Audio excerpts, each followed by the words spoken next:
നീ ഭക്ഷണം കഴിച്ചാ? ശിവ ഗൗരവത്തോടെ ചോദിച്ചു. ഇല്ല, ഞാനിന്നൊന്നും കഴിച്ചിട്ടില്ല. നീ കഴിച്ചോ ശിവ?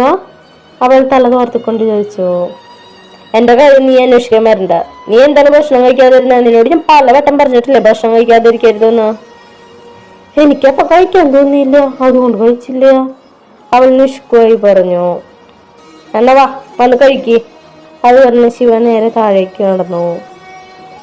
അപ്പൊ എന്നോട് ഇഷ്ടമൊക്കെ ഉണ്ടല്ലേ, അതല്ലേ ഭക്ഷണമൊക്കെ കഴിക്കാൻ വിളിക്കണേ, കാരണം മനസ്സിൽ പറഞ്ഞുകൊണ്ട് താഴേക്ക് നടന്നു.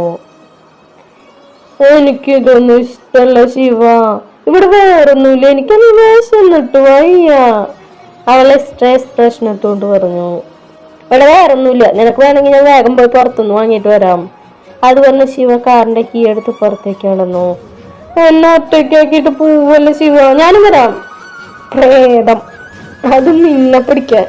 നിന്നെക്കാ വലിയ പ്രേതങ്ങളൊന്നും ഇനി ഇവിടെ വരാനുമില്ല, അതുകൊണ്ട് നീ ഇവിടെ തന്നെ ഇരുന്നോട്ടാ.